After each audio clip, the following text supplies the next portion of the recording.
Now the fun begins.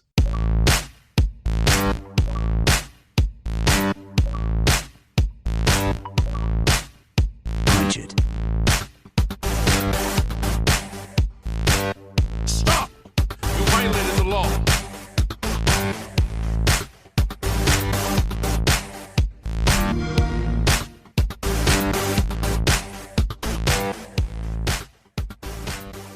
Welcome back to another episode of the Gamecast, your weekly go-to podcast for all things Xbox, Xbox Game Pass, and of course, PC gaming, including news, rumors, and conversation around those damn good video games. You can catch new episodes of the show when they drop each and every Friday morning on YouTube, Apple Podcasts, Google Podcasts, Spotify, SoundCloud, and all other major podcast services. So be sure to interact with us in any way possible with those, on those platforms, I should say. Subscribe to us, rate us, review us, all that jazz, wherever you get a podcast at. And of course, I have to shill out our Twitter. So follow us on Twitter at GPGC Podcast to stay up to date with everything regarding the show, video games alike, and our dope giveaways. That's the best way to actually get something from the podcast. Is like if you want to win, you want to get a code. That's the best way. Follow us on Twitter. So shameless plug as always. I'm your host as always, Travis White, aka Travelus, on most internet platforms. Joining me as always, my partner in crime, Mike P-Pack. Mike, what is good? What is going on? And what have you been playing this past week? Not much has been going on in my life, just more of the same. But fun fact, life got worse. yeah. But for me, what I've been playing the last last week or so, it's just basically been a pretty steady diet of playing some Left 4 Dead 2 with you guys. Got to play some Age of Empires 2. It was fun to mix that into the rotation. Felt pretty good just to get a little bit of something different in there. And then I got roped into playing Valorant today a little bit. So that's more of a fresh start. Don't foresee that one sticking per se, but nevertheless, definitely got a few games of that in today. So You took a nibble on the bait.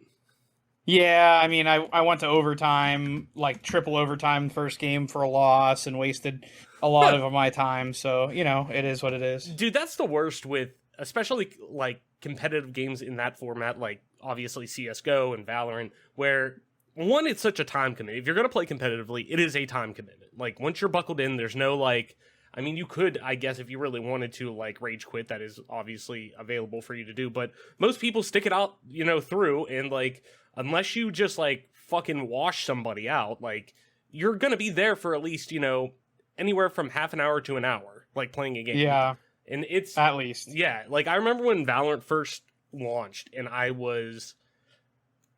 think, well, no, not even launching, when it was still in beta and like its first big wave that everybody was playing it. Like it was the hotness. That like I knew, I was like, okay, and this was like peak pandemic, obviously, like right at the beginning. And I was like, okay, I'm usually done with most of my bullshit with work around like, 3 o'clock because I'm able to fucking get it done super fast because I work from home and I'm more focused and all this shit.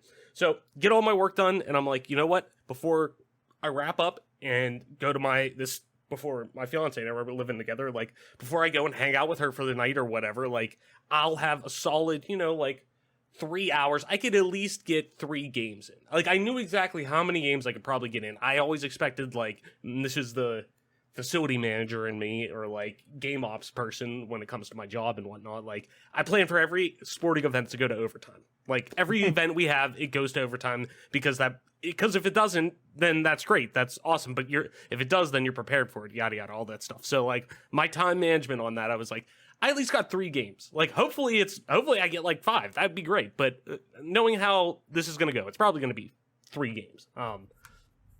But like that's the one thing that like, especially as like we become somewhat of adults. I don't know if you'll ever be able to truly call us, like it's just a kind of a blanket statement at this point, but like I don't know if we'll ever get to the truest form of adult, like where Kyle will be the closest one to us because I mean he's right on the cusp of fatherhood, but like he'll be taking care of another human being, and I don't know that you can get much more adult than that. Yeah, which is fucking frightening to think about. At some point, we're all going to be taking care of human beings, like in some fashion. Like that's scary to think about.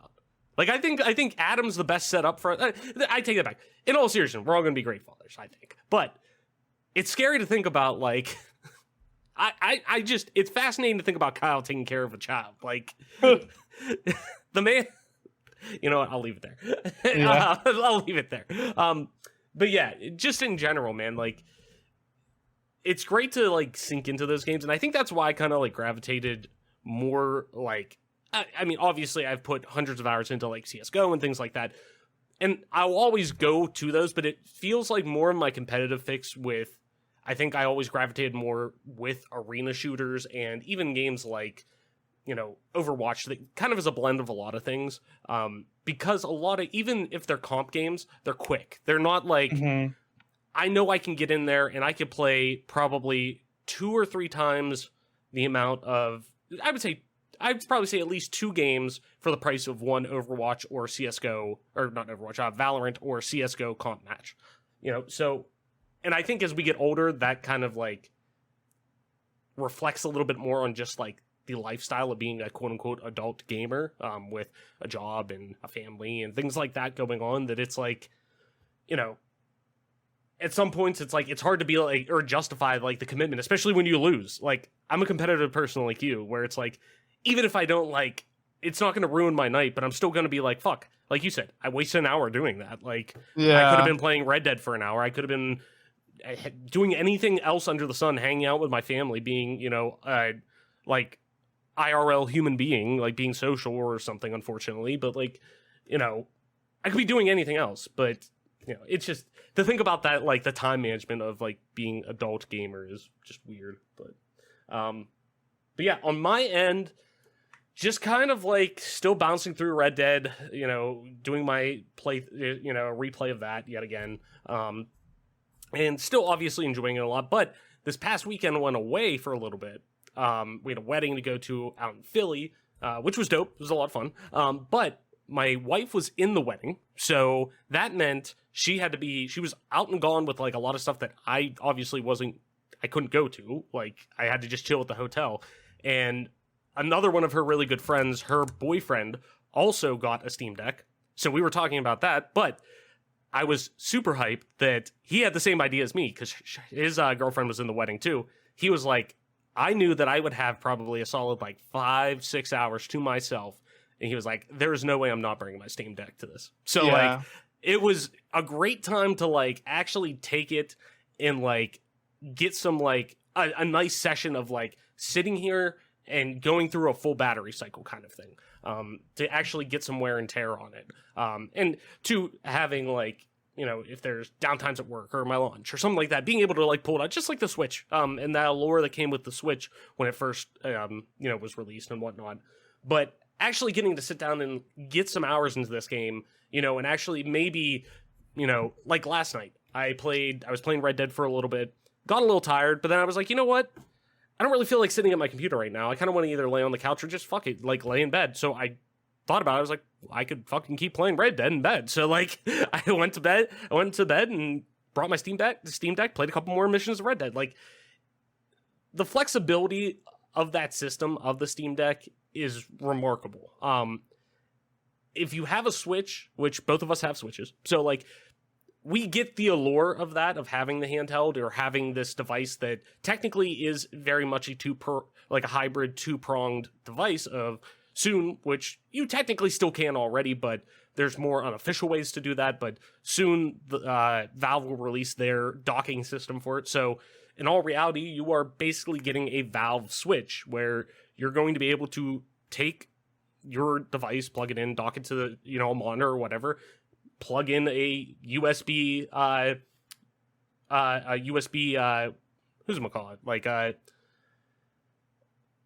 hub or whatever you want to call it, like, and plug in a mouse and keyboard and just like use it as a PC. You can install Windows on it. It has Linux built in. It's running off of Linux, well, SteamOS off of Linux, but like, you're able to install Windows on it. You can install Game Pass on it. You could do all of these things that you like. It is basically just a handheld PC, and it's remarkable how well that works, to the extent of, you know, I got the best model you can get. I got the 512 gigabyte M.2 SSD in it, and like, you know, the non-reflective screen, all that, because I'm one of those people. It's just like with cars, like, hey, I have to buy a new car or something like that. I'm already spending $20,000 on this vehicle. Like, what's the difference between 20,000 and 2150 or 21 or 22 or whatever?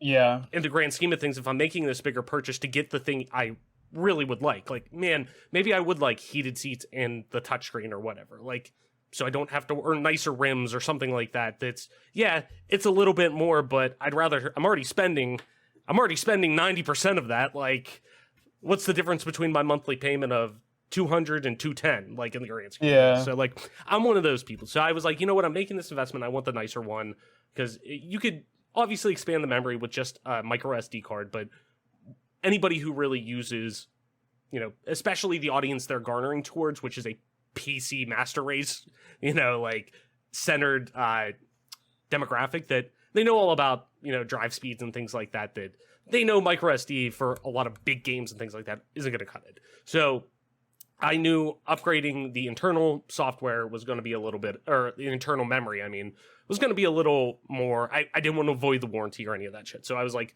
I'll get the bigger one. But for what I spent on that at $600 some, like, I truly think that price point is very justified for what you're able to do with this.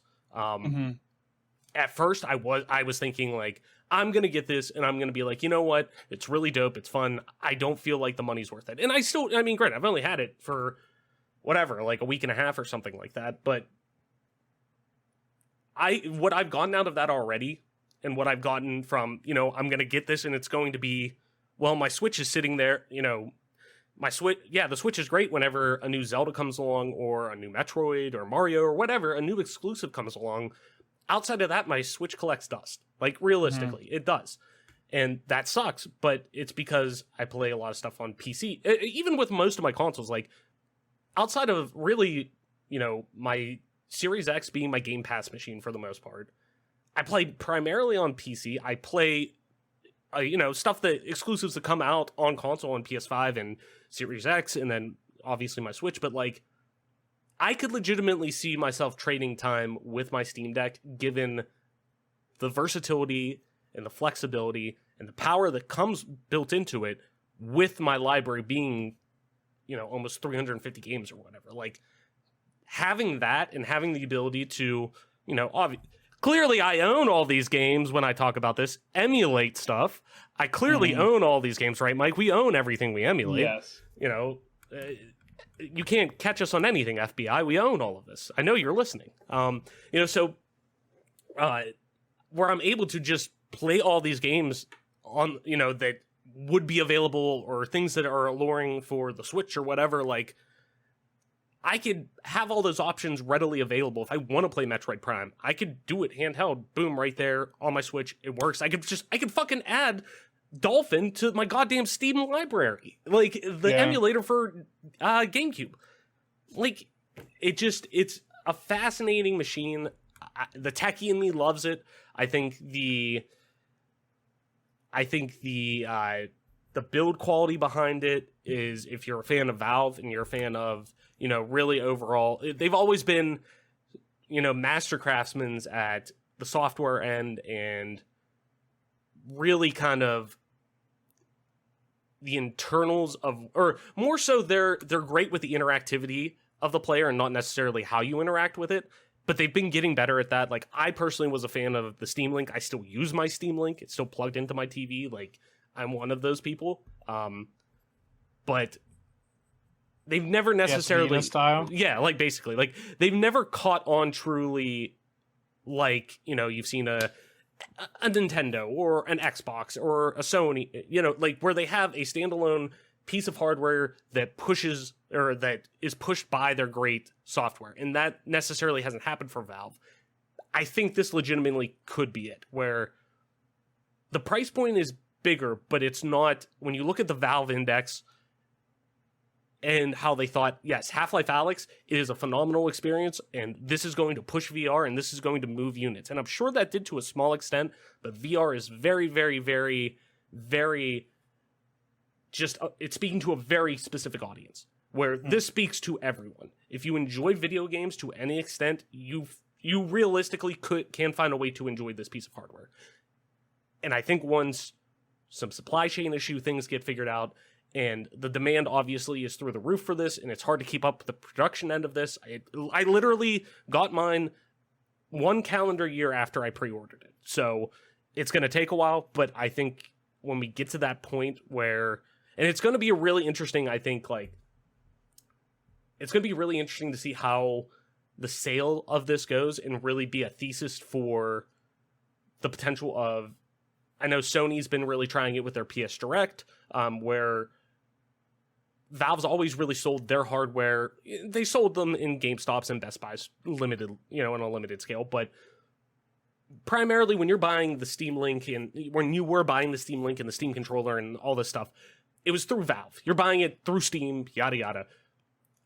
I really am curious to see this being that thesis of Valve saying, we have a hot commodity that everybody wants, not just select amount of people and people who are already in the ecosystem and all of this. We have a piece of hardware that everybody wants on, could potentially be on the level of the Switch one day, like in terms of popularity, because of how far reaching the software that you can use on there is, that it's going to be interesting to see of that, use as a case study to say, yes, we don't need you, middleman. We don't need you, Best Buy. We don't need you, GameStop. We don't need you, Target, Walmart, whatever, to sell this. It's moving just fine through you. So, peace. Like, you carry like 6 different the same 6 PC games for the past 10 years on your shelf that nobody ever buys because just nobody buys physical media for PC anymore, obviously. So, like, it's not the same as Sony saying, well, we're going to go direct and fuck you, Best Buy. We're pulling out and just selling everything directly, because then they don't move any software because so much of the physical market is still there. Like, people still need to go and buy physical because, internet isn't there. But Valve's kind of they have the footprint and the hold on the market to really kind of be that thesis of, hey, is this going to work long term or in the future of, yeah, we don't really need a Walmart. We don't need a Best Buy. We don't need this middleman to help us push that. We're doing just fine without. So I'm going to be really interested to see that. But yeah, that's my early review of the Steam Deck. I mentioned last week, I got it literally, I think it was either the day before or the day of we recorded, and I had literally no time with it. So I said I'd report back this week. My review and progress on it is very glowing. I've had 2 or 3 crashes with Red Dead. Outside of that, I've had to reboot the system one time, and it was during when I was installing the original software. So it's outside of that, the UI has been snappy, it's been quick, everything's been exactly how I would expect it to be from somebody who does software so well and somebody who clearly puts a lot of care and a lot of intricacies into their hardware, like Valve's been doing and wanting to push the hardware now for the past couple years in different avenues. It shows, and the price point reflects that in a very positive way, if you ask me. So, early review of the Steam Deck, there it is. Mike, let's get into the meat of our show now. And it kind of came out, the show kind of came, I'll be honest, the show kind of came together last minute. Or at least the main meat that I want to talk about this week. Because... Meat. What's that? Schmeat. The main meat and crux of the show really kind of fell on our lap before starting out, and it's about none other than Ubisoft. And Fucking Yves. Yves Gamont, like you said, never trust a man named Yves. But yeah, Ubisoft, man. And I don't want to say they can't catch a break, but because it's kind of self-inflicted at times, so I don't necessarily feel too bad. And I'm not saying that about from the dev end of Joe Blow working as a programmer, or it's from the executive end that they see the dollars and cents that it's going to cost to make these games and whatnot, and they're like, yeah, well, it doesn't matter that all these people's livelihoods depend on these games. Fuck it, we're done. It's only making 500 million and not 600 million. Cut them. Yeah. The fuck out of here, Anyways, though, it looks like we're going to have a little bit of a shakeup with Ubisoft in terms of what's coming out, what's still in production, and what isn't. So Ubisoft's bad luck streak continues with delays, cancellations, cost-cutting, and more. This comes from Ethan Gotch over at Kotaku. As always, link in the description. Another big Ubisoft game has been delayed. Avatar: Frontiers of Pandora won't arrive in time for the release of James Cameron's feature film Avatar: The Way of the Water this December. Is now launching sometime after March 2023 at the earliest. And I made the joke, of course, on Where the Bluebird Sings, saying, well, I mean, I see that it's taking notes from its source material, considering Avatar is coming out, what is it, Mike? The year of our Lord 2022, the second one from a 2009 movie. I feel pretty safe. I think I'm in a safe space here to say this, Mike. Does anyone fucking care about Avatar? Like, in all honesty, like, it wasn't a bad movie. Like, the first one wasn't a bad movie. Like, I wouldn't say that. And it is the highest grossing movie. But that's because I think more so the technology at the time, like, yeah, nothing was doing that at the time. But, like, does anybody care about it 13 years later kind of thing? Yeah, I don't know. I know, like, it's one of my favorite parts of Disney World is doing the rite of passage or whatever.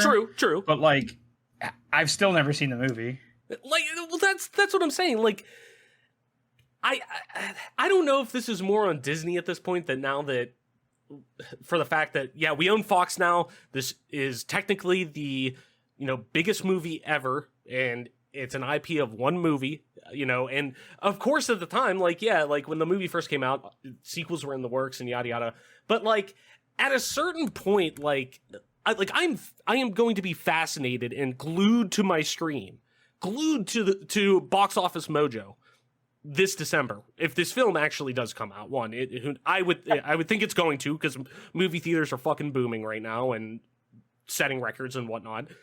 I fully envision this movie to come out in December, like it's going to. I am going to be so fascinated with how much money this movie makes, like, compared to what we've seen now. And I know I'm getting super off track, but, like, Avatar just fucking fascinates me. That people are, like, I just don't know who literally has been asking, like, yeah, I cannot wait for the Avatar sequel. I've been waiting 13 years, like... It'd be one thing if it's like, we hear a lot from like, oh, I would love another Spider-Man movie. Or let's think back. What's like Superman. Like a lot of things right now, people really did like Henry Cavill as Superman. He had horrible fucking material from Zack Snyder, and like that's a big reason why those movies didn't work. But like, it's been gone long enough. People like he hasn't played Superman in years now at this point.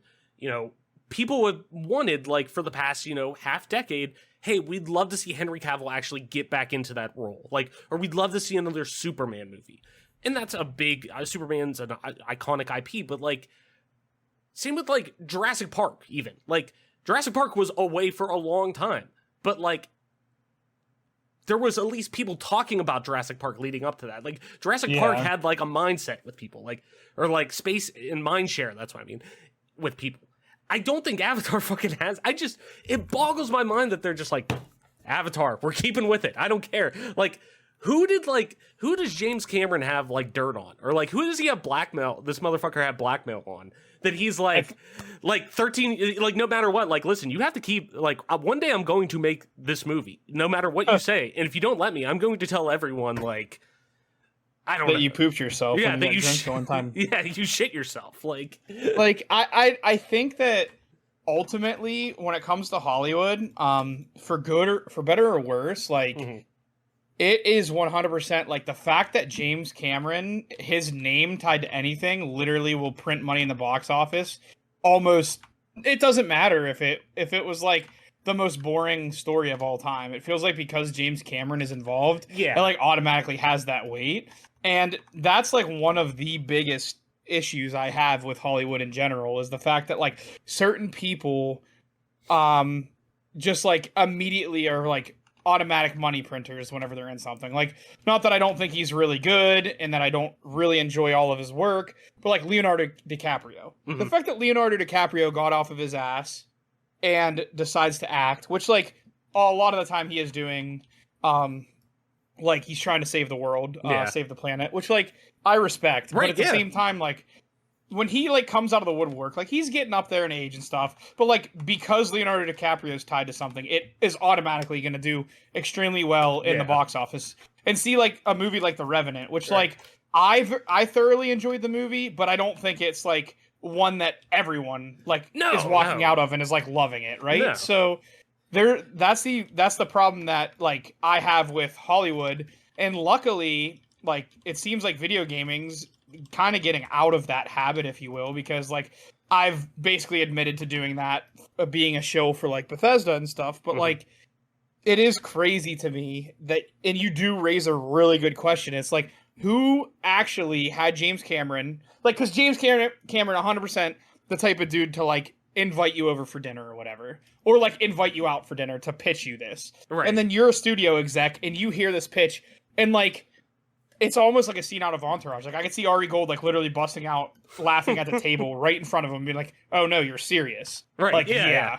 Like, and then the studio exec's probably like, "Well, I don't know, James." And then he calls in the favor like, "Well, I know that you did did blow and fucked hookers at the release of the last one. So it feels how like, would you feel if your wife found out about that?" Like I feel like it's like almost like an IRL South Park skit. Like, like the fucking Game of Thrones one, where like fucking George R.R. Martin's like pitching Game of Thrones to Butters, and he's like, then they wailed their wieners all around, like the way he just fucking talks about it. Like that's what I feel it's like. That I don't know. I didn't mean to get that off track of it, but every time I hear about Avatar, it's like it just. And also, too, decent movie, but it's basically just fucking Dances with Wolves. If you want to watch the movie, go watch Dances with Wolves. That's a great fucking movie. Like, you'll get the story of Avatar. Not a bad movie, just like... I just don't know why we're talking about Avatar almost, a decade and a half later. But those feel like it's probably a decent, like... It's one of those games where it feels like if you could do, like, a Harry Potter... Hell, if you could do a Game of Thrones, if you could do an Avatar, it seems pretty well suited for a video game more so than the alternative, right? No, definitely. And I actually, like, relatively am interested to see what this game's going to be like, because I think it's going to take a lot of influences from something like a Horizon Forbidden West / what was the new one? Horizon, Forbidden West was a new one. Horizon Zero Dawn was the first one. Yeah. But I think it's going to take a lot of inspirations from that, considering so many of the parallels that go along with it. But anywho, long stretch there. But it just boggles my mind every time it brings up. Anywho, back on track. We brought the train back on the tracks. It fucking went straight through Sand and Neen and fucking mashed everything. But we're fucking back on the tracks.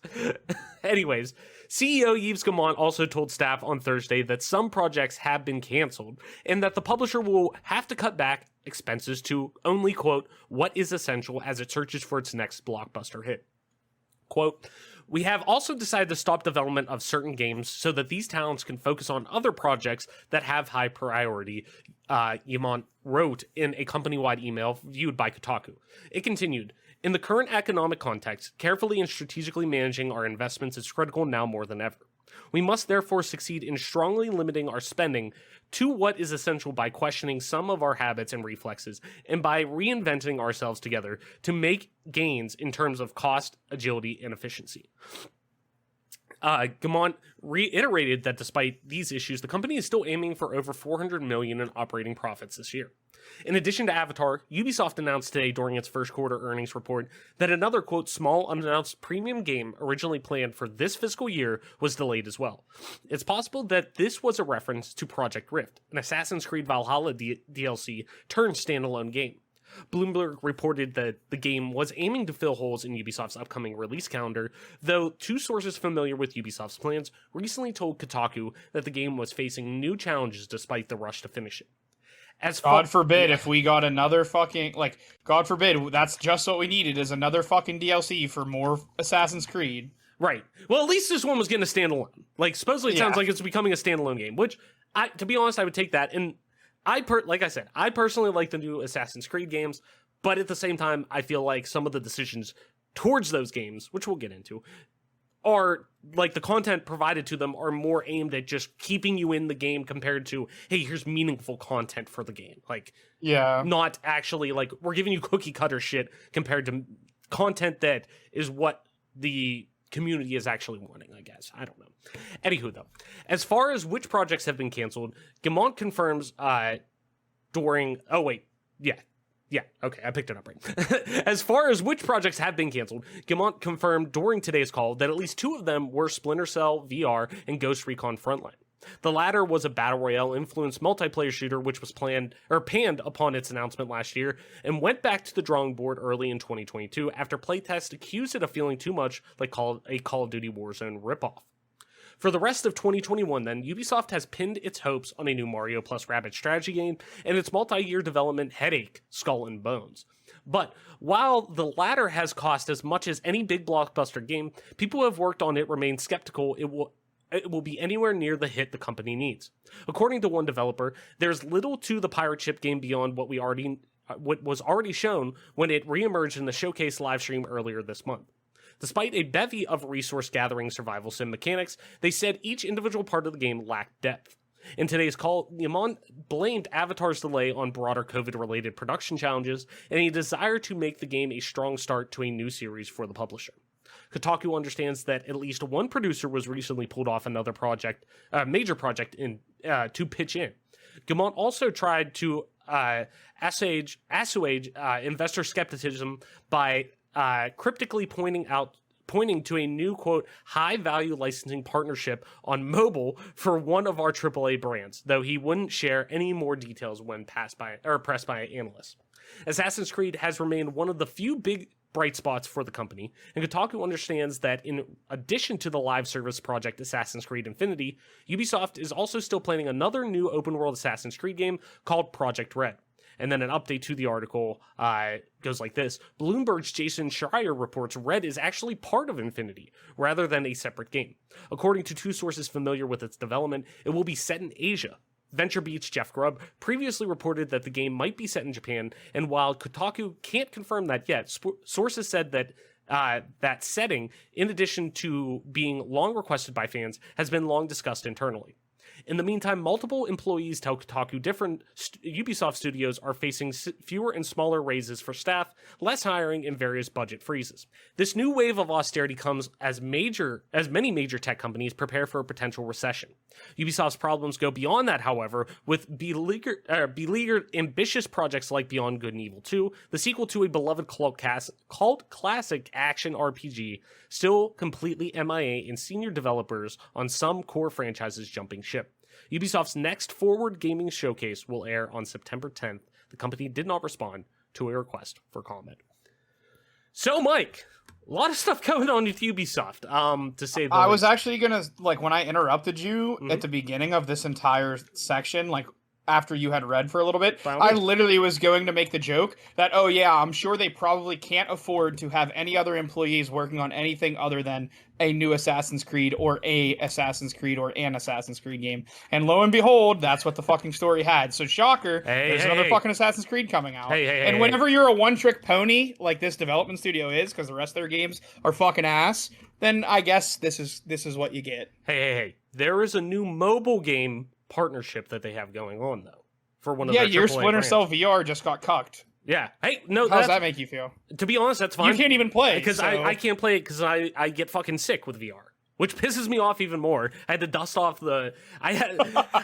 What pisses me off about the whole thing with VR is too that's such a big troll because you've been begging for a new Splinter Cell.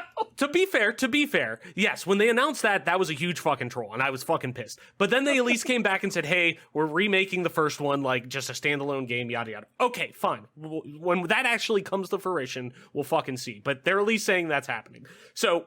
Whatever, they can cancel the fucking VR version. I don't really care about that. I feel bad though, more so because my VR, my PSVR was a gift to me. So I was very much one, that's way too much to spend on me. I'm one of those people. I'm you do not need to fucking get this for me. But when I got it, I felt so fucking bad when I'd start playing it and I'd get sick that I'd be this is great, don't get me wrong, I actually like this experience, but I'm getting fucking nauseous right now, that I feel so bad, I keep leaving my PSVR out on its, stand that I have to charge, the controllers and things like that. It's covered in dust. It is completely, caked in dust. It's sitting by our TV, though. on our entertainment center. I recently like wiped all the dust off of it, but I was like, one of these days I'm gonna look at it and be like, I'm gonna give it one more go, and then like 10 minutes later get sick and be like, all right, no, this isn't. I can't do this. Have you tried to take like Dramamine before you play it? See, I thought about that, and to be. It's funny you talk about that too. We're going on our honeymoon. It's a cruise. Yeah, you're gonna need it for that. But see, here's the thing. Like, I've grown up on the water, like down the lake and stuff like that. I've grown up on boats and shit. I've never like roller coasters, fucking out on boats and shit like that. All of that, I never ever gotten motion sickness ever. Mm-hmm. Like flipping upside down, all that stuff. That doesn't give me any motion sickness.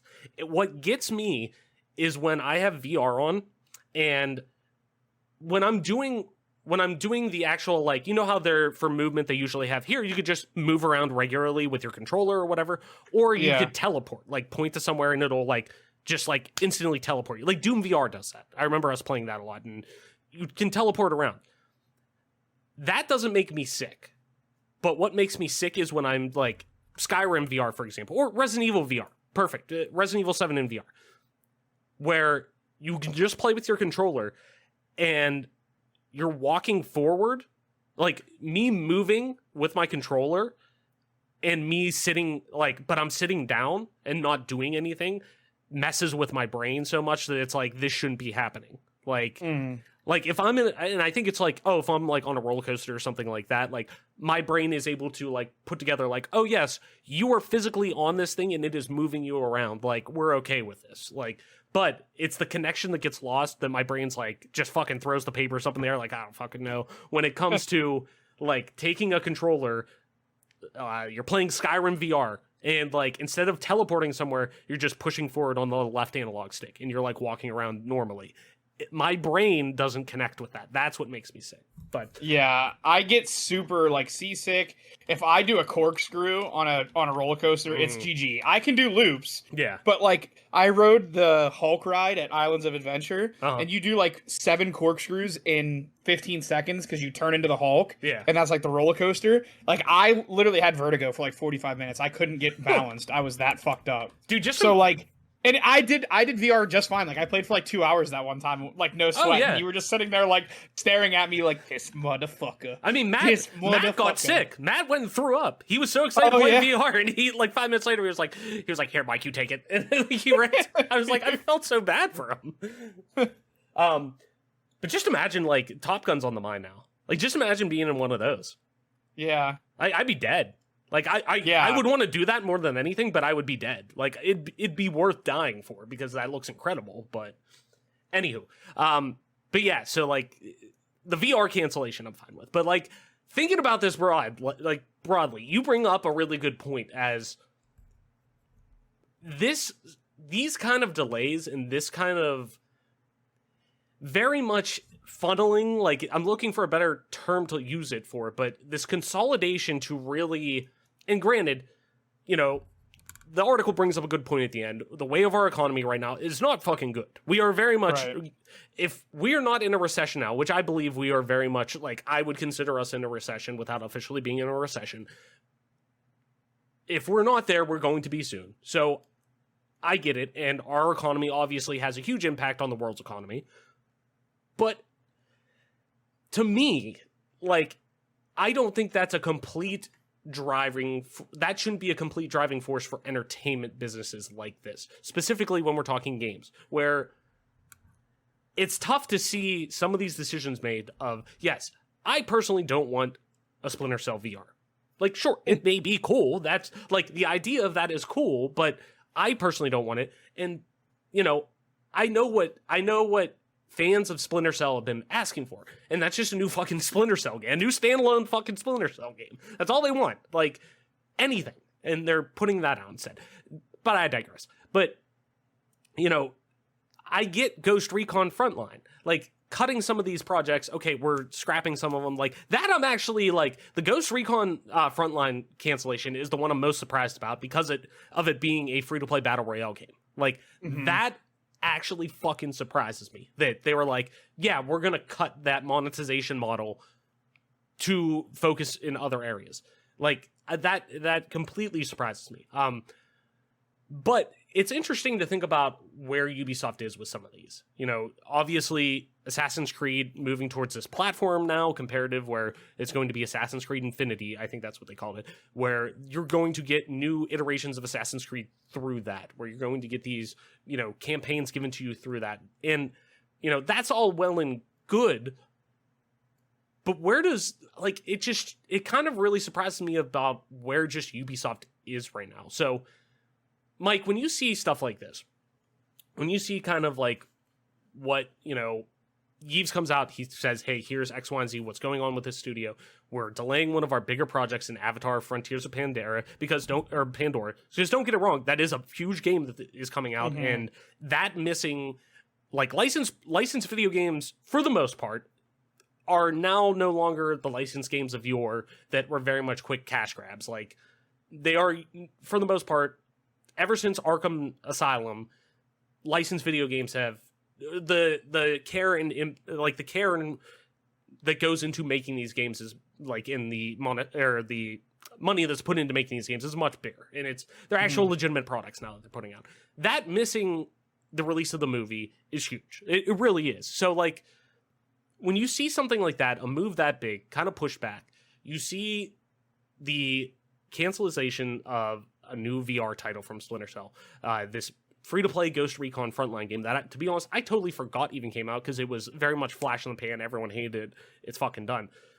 Not to mention, we haven't heard really anything about, obviously, what's next for Assassin's Creed in an official way, besides, hey, Assassin's Creed Infinity is coming out down the road, but we haven't heard, hey, what's this small standalone project? What's this, you know, what's next for that? Not to mention, too, we haven't heard anything from The Division, and supposedly Division Heartland, another free-to-play Battle Royale game. Like, is that their option? I guess what I'm trying to get at is just, what do you think about big picture of Ubisoft right now? Because realistically, for the past, you know, really, I want to say last generation, they were kind of the consistent AAA publisher developer. Like, they were kind of the AAA, like, they were kind of the third party, you know, consistent that was out there. Whenever you look at, you know, Activision and EA and, you know, all these other big staples in the third party space, like, they were the consistent ones that, yeah, maybe not everything was knock it out of the park, but they were putting out decent products consistently, and they would have these high, you know, bigger hits sometimes, like with how well the Assassin's Creed games were received when they kind of took a year off and you know, kind of like, hey, let's retool a lot of this. Just what do you think right now Ubisoft's at? Like, where do you see them right now, and really, what's the future really look like now? I guess, given all these new shifts and just where they're kind of standing in this kind of unknown a little bit. Yeah, it's definitely an interesting point in time in the history of Ubisoft and for the future of Ubisoft, because for Assassin's Creed Infinity, you know, who knows what would happen to society if we didn't have the opportunity to try to defend Abraham Lincoln from getting assassinated by John Wilkes Booth. So we definitely need that. So that's one of the reasons why this Assassin's Creed game's coming out. And quite frankly, all Ubisoft really should do, and I just sat there and got more and more mad the more and more points that you made. I'm just so fired up right now. I might be more fired up than about 343 and how bad they've shit the bed with Halo, to the fact that, like, I wish that Ubisoft would let not all to of their cut you other... off, not to cut you off. I just imagine you being I'm just jammed up. Like, I'm holding my hands in a fist, just like my hands are clenched, and they're getting more and more clenched as you're talking. I just imagine you're just FPS Doug whenever he's like getting like killed because of lag, and then finally just like dude, you just gotta go, man. You better go. Better go, man. You just better go. And he's like, yeah, and like hits the wall.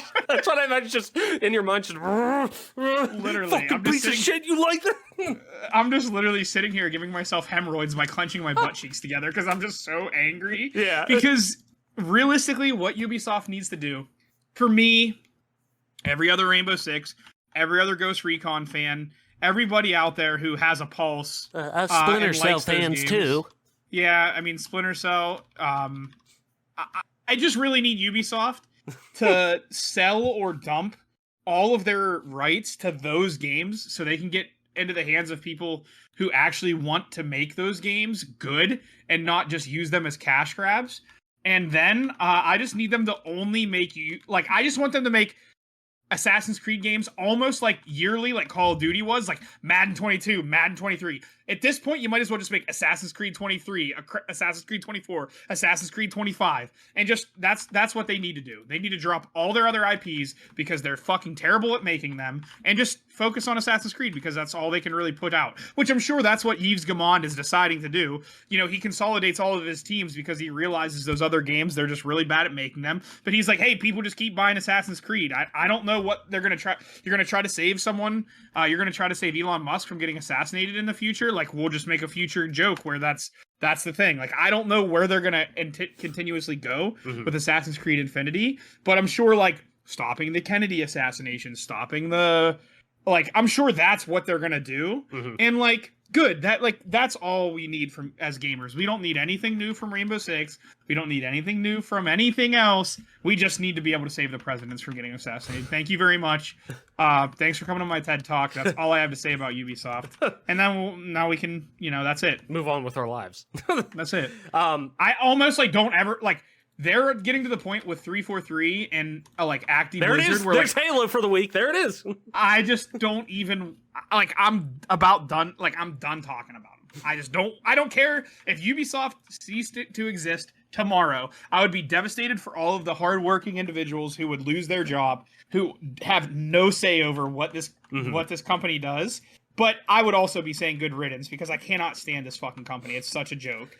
It's weird where I think at this point, it's sad that if you would have told me probably maybe 6 years ago or so, that at this point right now, I'd have more faith in EA than I do Ubisoft to put out a product that I'm probably going to feel comfortable playing or and I mean that in a very broad sense of I don't feel like my time and money are being abused by playing this game.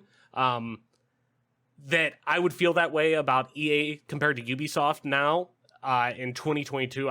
I'd fucking laugh. Yeah.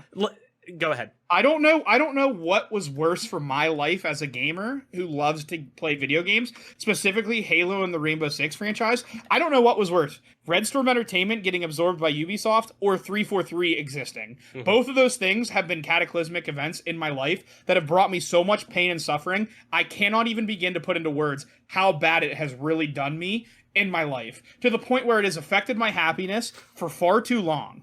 And quite frankly, for me, what was really the straw that broke the camel's back was when Siege went free to play, and I spent $60 on it, and I got no additional fucking content when it went free to play. None. Zilch. Zero. Yeah. It went free to play to the point where people were getting more fucking operators than I had who bought the game day fucking one. And it was free to play, but they got more operators. But because I had already bought it, I can't get those operators. That was when I was fucking done with this company. That was the point. When I got online, when it was free to play, and all the free to play players were getting all these cool operators, and I didn't have a bunch of them because I didn't spend a lot of money on the game. Right. I get on and I don't have them still. And there's no way for me to redeem them. Yeah. But it's free to play, but I spent $60 on it, which is, by the way, less than these big operator packs that had all those people. I'll be honest, I didn't realize Siege was... Well, let's rephrase it. It's not free to play, but it is dirt cheap to play that game now. What is it, $10? It's when it's not on sale, it's $20, but $20 gets you, I think... the whole year one operator pack, which I don't have. Right. And I bought the fucking game for $60. Yeah, the standard edition comes with the base game. The deluxe edition, which is the one that usually most people buy, includes year 1 and year 2 ops, and that's the one that's always the whole second year ops too. Yeah, so for $30, 16 on each side. Yeah, so yeah, you get 16 additional ops. So it's and I get that, because you look at for example, most recently hopped on Fall Guys. What happened when we hopped on Fall Guys on Steam specifically? When we both all of us between you, me, Adam, and Kyle hopped on for the first time since it went free to play because we bought the game when it was not free to play. What happened, Mike? What did we do? We got a bunch of free shit. Yeah, we got a fucking ton of free shit. Yeah, so I get it. I get the idea of, hey, wanting to go free to play, everything like that. I'm actually for that for games that like I really like. I enjoy Siege. I haven't played it in quite a while, but like I have hundreds of hours in Siege. Like I enjoy the game. I really do. So like I'm happy whenever I see games like that go free to play, get bigger audiences. I like the idea of, hey, if I'm enjoying this game, I could get the battle pass. Like it's less commitment on me to do that. But at the same time, like if it's a game like that, or like Rocket League, for example, or something like that that is huge and a ton of people play, like that's like you can't just turn around and like, oh, you paid for this, now like you're not going to get anything from it. Yeah, the game may be out for 7 years, but like that doesn't change anything. Like when I went and like even CS:GO, when CS:GO went free to play, you know what happened? I got the Prime upgrade or whatever for free because it's basically buying the game. Like I at least got what was being offered at the premium level. Like I don't know, it just kind of really, really surprises me that they're going, the game, like it is usually on sale, whether it's on the Ubisoft or like the Ubisoft store, or if it's on, or like Uplay, or if it's on Steam or Xbox or, you know, PlayStation or whatever platforms it's on. It is typically on sale. You are usually like a Steam sale, you can get the base game for like $5. Like, and I bought the deluxe edition because again, twice. I bought the base game for Siege like maybe about 2 years after it came out or something like that on Uplay. But then I was like, I remember the one time I saw it on Steam and it was on sale on Steam, and I was like, well shit, I have a couple hundred hours into here. I want to start like getting more ops. And then I'm like, well, technically I could just rebuy the game now for cheaper to get to get more ops instead of just buying the yearly passes. So I could just double dip and buy the game. It would be cheaper for me. I'll get, you know, at that point I think it was probably, you know, 12 new ops for the price of just like $8 or whatever. Like, yeah, I'm gonna fucking do that. Yeah, I'll buy the game twice because it's cheaper to do that than actually like anything else. Like it's just like the like, when you think about it, it's just shitty. Like the idea, the monetization behind it is shitty. And it's just, I'm with you at this point. Like I used to like really fucking prop Ubisoft up, but on the show especially. Like I would fucking like go to bat and be like I think they are doing right by a lot of gamers with, you know, kind of peeling back, focusing more on the content than the monetization of that content. And when they do monetize it, it's more for, you know, cosmetics and things like that. But it's getting to the point now where I look at Ubisoft, it's almost like Ubisoft and EA have traded spots, and I never thought I'd fucking believe that. And that may be a little more fanboyish of me, like, to look at it and be like, oh, blah, blah, blah, you know, like, kind of, like, be shitty about it. But at the same time, too, like, I can't feel that fucking bad. Because, like, I never thought I'd say this. Like, at least EA has, like, acknowledged, like, the elephant in the room. And they've actually, like, gone to bat on some of the stuff. And not to say Ubisoft hasn't, like, Siege is in a much better place than it was at launch. Because when it launched, it was bare bones. It barely had any fucking content. Like, they've done, you know, graphical overhauls to it. They've improved optimization for it. Like, they've done a lot of good stuff. Do not get me wrong on that end. But, like, when you look at the actual content and what they're doing for the player bases and things like that, like, and the actual, like, monetary end of this game, it doesn't make any sense. But yeah, I like for Ubisoft, like this goes for 343 too, but for Ubisoft, you're talking about someone who has the disc for Rogue Spear at home in Pennsylvania, has a disc for Urban Operations, somewhere has Blackthorn, which is another expansion for Rogue Spear. Mm-hmm. I bought the Covert Operations disc. I had every single expansion for Rogue Spear because instead of releasing it in one game, they released it in parts just to get more and more money out of me. Now that was Red Storm Entertainment until like closer to the end. So I have that. I bought Rainbow Six 3 on Xbox, played it for a lot of time, have it on PC, had Rainbow Six Lockdown, had Rainbow Six Vegas, had Rainbow Six Vegas 2, have hours put into those games. Like, I've played every single fucking Rogue Spear Rainbow Six game since the beginning. And this is on MSN Gaming Zone. This is with 56K dial-up where my grandma would call and I'd lose connection in the middle of the game. Like, I've been playing this game for that long. And I'm not looking for Ubisoft to come give me a reach around or drop to their knees and suck me off. Right. I don't want anything like that. But God forbid, when I spent good fucking money on your game, and then you make it super discounted, and also provide people all those extra operators, the least you could do is fucking give them to me. That's the least you could do. And that's like the bare minimum of doing right by your customer who like spent a lot of money on your game. And now that you made it mega cheap with all this extra add-ons, how don't the people who adopted your game early, and by the way, gave you returns on your investments early in its cycle so you could afford all of these facelifts that you've done, like, how don't we at least get the operators that other people get on day one? And I'm not rebuying the fucking game. Right. I'm not. I know some of you out there might be thinking, well, Mike, why don't you just buy the game for fucking 10 more bucks when it's on sale? I already spent fucking 60. I'm not spending any more money on that fucking game. I'm not. Just so they could go use it and to make a new fucking Assassin's Creed, suck me from the fucking back, bud, so you can smell my ass. That's not happening. Period. How do you and really? 343's never getting another cent out of my ass either. Ever. They can do the same thing. Suck me off from the back with your nose in my ass so you can smell it. This episode of the Game Pass is brought to you by... Good thing we don't have an ad roll there. Anger Anonymous, or Anger fucking BetterHelp.com. Literally. God damn. No, but like it's funny too, because especially like the more I think about it, the more like I think about a lot of like multiplayer experiences that tend to do this, that go free to play or whatever, like that have usually a monetization wall that's built in there.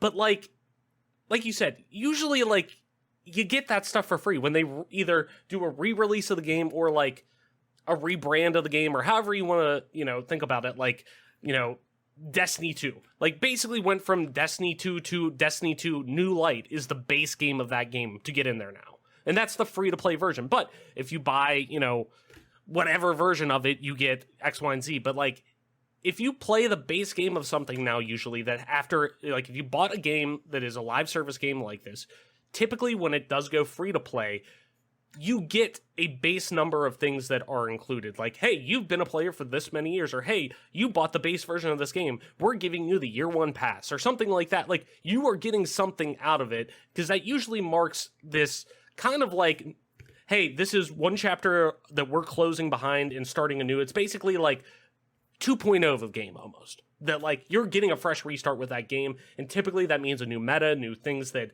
kind of build around that, especially when you're talking about like what options are available. And it seems like Ubisoft is the one that is the third party entity that has the hardest part, like, or hardest job, like closing the door and leaving dollars on the, not, I wouldn't even say leaving dollars on the table. Like most of these live service titles that are free to play, like people gladly give money to get skins and all these things. Like it's very much a science at this point, like proven that yes, free-to-play works, free-to-play works when you actually focus on making great content for it, but also, too, when you focus on the content that is monetized, it's cosmetics. It's things that, like, people, like, hey, I'm really enjoying this game. I'd love to throw, an extra $10 in to get this sick, like, Batman skin or something like that. Like, I'm cool with that. Like, that is what people are cool with doing. Like, where Ubisoft very much still leans on the, hey, you're getting an XP boost, or hey, you're getting this and that, or it's more so time saving so you could skip ahead to the end game and, you're missing out on all this stuff, but it doesn't matter. You could pay $200 to get there. Like, that to me is not fun. Like, that takes away the fun of video games anymore. Like, I don't know. It's tough to see that. At least give me a double XP. Something. I mean, hey, I had how many double XPs for Halo Infinite, and they were only good for half an hour or whatever. Like, yeah, fuck it. I had to drink a lot of fucking Rockstar energy drinks for that, but yeah, fuck it. Anyways, though, like, it's just wild to me to think about, like, or what I want to, I guess, bring up. You brought up that, I kind of got off track with it a little bit, but you brought up the idea of, I wish they would sell off their IP or these things, that these properties that they have, or at least, chuck them out to somebody, like license them out to somebody to actually make games under that. I'd love to see that's actually a good point, because I would love to see them take what looks to be what Konami's doing at this point, where Konami hasn't fucking made anything since, I think their last actual major game that they made, quote unquote major game, was Metal Gear Survive, which was this shitty fucking zombie survival game within the Metal Gear universe. And it came out in like 2016 or something like that. And something like that, 2016 or 17, and it fucking blew. Everyone fucking hated it because Kojima was gone at that point. It has nothing to do with Metal Gear at that point anymore, post Metal Gear 5 or Metal Gear Solid 5. Like, there was no Silent Hill in years. There had been no Contra or anything like that. But realistically, their major IP are, Metal Gear, Silent Hill, Castlevania, things like that. But outside of making Yu-Gi-Oh cards, they haven't done Dance Dance Revolution in a while, although that's like not necessarily as big of a pull anymore. But fact still stands, like a lot of these IP have been so dormant because they've seen, hey, we get more money out of pachinko machines and slot machines and things like that anymore, and we could literally give like 1/100 millionth of an effort out of that comparative to actually developing video games and publishing them. Like, so, but it sounds like from what they're kind of looking at now, they're going to go that. There's a lot of talk about, hey, they're working with various developers now to basically license out the Silent Hill franchise. And, there's a lot of rumors circulating around that, Metal Gear Solid is getting remade, or Metal Gear Solid in some fashion is a new entry or a remake within Metal Gear Solid franchise, the Metal Gear franchise in general, is being done by an outside development studio from Konami, whether it's Bluepoint within Sony or whatever. But like, at this point, I would love to see all like third-party developers do that. Like, I think what Marvel and granted, Marvel's had a couple stumbles recently, but overall, what Marvel and just Disney in general have done with their IP, where they used to go just do these quick like tie-in movie licenses and, these licensed games that were very much dog shit. Like, overall, there were a few like heaters that they would throw in there, but a lot that were very much poo-poo. Like, they were bad. But whenever Disney established Marvel Games, they brought in, they said, hey, we want to start just finding development studios that we really like what they do, and ask them, what do you want to do with our IP? What's a good idea that you have for our IP? Or which one of our IP do you want to work with? And Marvel, when they established Marvel Games, they went into, Insomniac and said, we just love what you guys do. We think you're a great studio that could work with some of our IP. What do you want to do? And they, kind of sat and thought on it.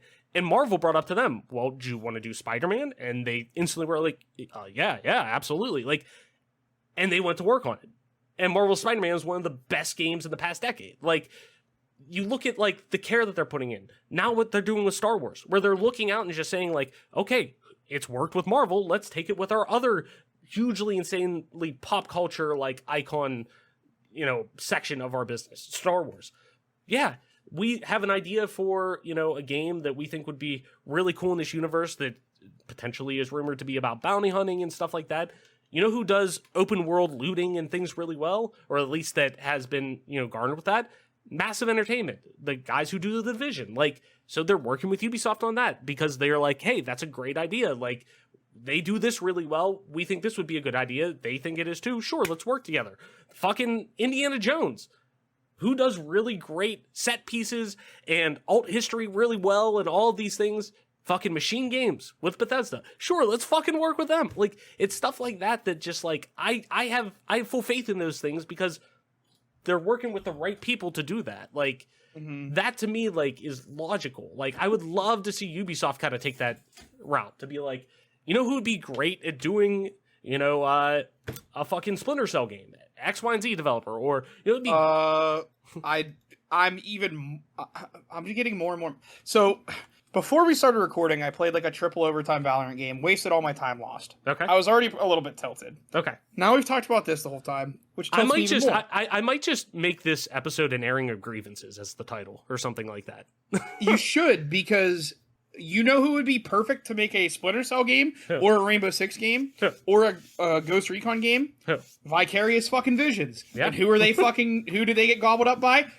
That company would be awesome because I don't even care you don't even have to make a new Rainbow Six experience. Just make a fucking updated one of one of the old ones, and I'll be happy as a clam. You did it with D2 Resurrected. I'll play that game for the rest of my fucking life till I die. I'll play Halo 1, 2, and 3 on MCC for the rest of my life until I die. I would play a new Rogue Spear or Rainbow Six 3 or something updated for the rest of my life. I would never have to buy new games. I would be set for life. I've already played those for 25 years. What's another 25? Yeah. And that's even like, and I'm even taking that in the idea of like, hey, it's great. I'm all for like new things still coming out by all means. Me too. Like I'm all for that because I think that would be like, I'm all for innovation and iteration and all this stuff. Like that's great.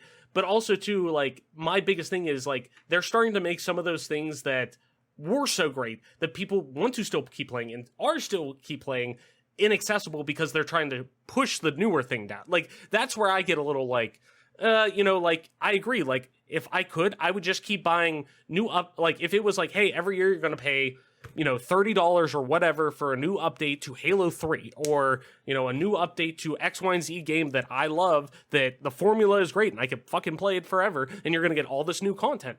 Sure, I'll do that. Yeah, that's no problem. Like, I'm okay with that. Like, I also want to keep buying these new experiences as well, but like, just because a game is old and a game is, isn't the new hotness and like, oh, well, we've milked every dollar out of it that we think we can, doesn't mean that, like, you should completely leave that project forever. Like, right. I don't know. I really think that, like, if it ain't broke, don't fix it.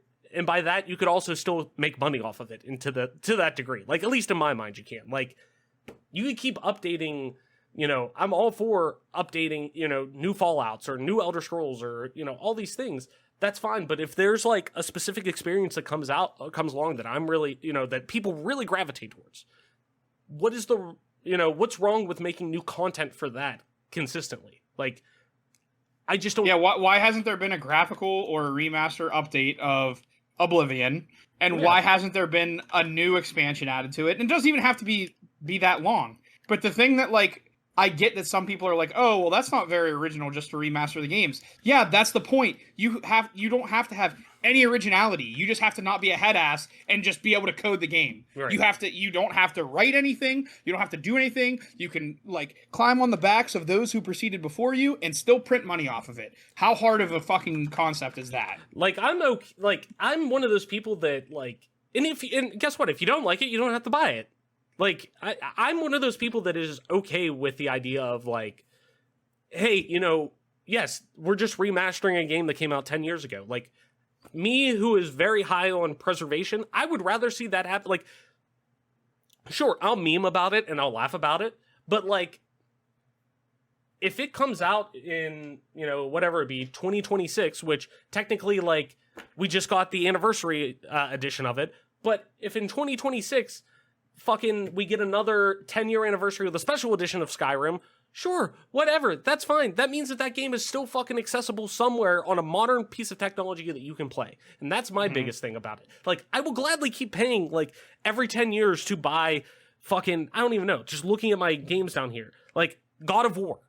I will gladly pay for a new version of just that game in 2028 just to make sure somebody past me can keep playing that. Like, because I would be a super backer for Oblivion. I would spend $1,000 fucking dollars right fucking now to a fucking crowdfunded thing to get them to get their heads out of their asses and fucking update the graphics. Because that's like anytime I ever like try to get people who loved Skyrim to play Oblivion, they play it for 5 minutes and they're like, I just can't do it. The graphics, this, that, the other, it just aged so poorly. Right. And I want to be like, okay, you're an idiot, but that's fine. I understand. Like, you're Right. allowed to have your opinion. But, like, I would literally spend $1,000 right now and donate it to someone to fucking fix it. And I know that there's supposed to be a mod like Sky Oblivion, but, like, I don't even want Oblivion to have Skyrim's graphics because I wasn't that... Like, I didn't think Skyrim's graphics were that awesome. Yeah, well, that's because it was, like, granted, you get some of the best work on the back end of a console generation just because, like, development studios actually have, like, the legitimate hardware for that system at that time. Like, they're able to find every inner working of how to develop on that system, comparative to, like, Oblivion literally was like, when they were developing that, they didn't know the hardware that they were developing on. They were like, Yeah. Bethesda was very much like, we didn't have the final specs, so we're kind of just fucking Winging it. Like, and then we got it on like the last 6 months that we were in development, and that's just no bueno. Like, you're gonna get what you can get, kind of thing. Like, so like, I get it, but like the same with Skyrim, where Skyrim was like kind of the opposite. Like, we have a whole console generation that we're able to kind of work with this work within the confines of this specific hardware, but at what trade-off when the console generation was over like 18 months after that?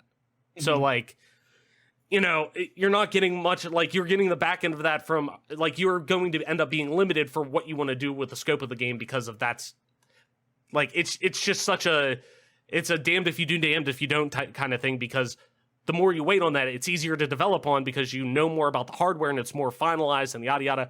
But at the same time, like, most people are looking forward to, or most of the time, new hardware is already on, you know, on the horizon at that point. And it's going to be, like, what you're working on now is going to look dated and all these things. So, I don't know, man. I'm with you. I got put in a bad mood now. Fuck it. Anyway, Yeah, like, it's about to be where there's like 3 companies that when they are talked about on the show, it's just instantly gonna fucking put me in my jammies. I'm gonna be all fucking full of piss and vinegar, and there's no, like, that's it. Like, I can't help it. That's how I feel. I said I'm leaving. Fucking it. Well, Mike, before we get any more pissed off, I think that's going to do it for our episode this week. Why don't you tell people where they can find you online to air their grievances at, whether it's about Ubisoft, EA, whatever, video game-wise, because that's all this episode has been, just an airing of grievances. Where can people find you online, talk about everything we talked about on the interweb? Yeah, you can find me where the Bluebird sings at TOYSXLDIER. That's Toy Soldier, and the second O is an X. Come tell me that I'm incorrect about Bethesda, and I'll tell you you're a moron. And then I'm kidding. I'll be civil with you because you're allowed to have your opinions. You're allowed to have your opinions, even though you're wrong and I hate you. You're allowed to have those opinions. Shout out to Adam DeMamp from Workaholics. What a quote. And you can find me on Twitch at MP_Toy Soldier. Nice. And as always, I'm your host, Travis White, aka Travlis on most internet platforms, including at Travlis_ on Twitter. That's TRAVLESS_. You'd also find me streaming time to time on twitch.tv/Travlis_. And that's the same as Twitter. And if you want to play some video games with me, you can do so on Xbox Live or really any platform. Just regular old Travlis. That's TRAVLESS. And this, ladies and gentlemen, has been your newest episode of the Gamecast, your weekly go-to podcast for all things Xbox Game Pass, and of course PC gaming, including news, rumors, and conversation around them damn good video games. You can catch new episodes of the show when they drop each and every Friday morning on YouTube, Apple Podcasts, Google Podcasts, Spotify, SoundCloud, and all other major podcast services. So be sure to subscribe, just rate, and review us, all that jazz, wherever you get a podcast at, and follow us on Twitter at GPGC Podcast. Stay up to date with everything regarding the show, video games like and our dope giveaways. With that being said, Mike, that's going to do it for our episode this week. Thank you, everyone, for listening, sharing, and being a part of our growing community. Game on, wash your hands, listen to the doctors, Black Lives Matter, and we will see you next one.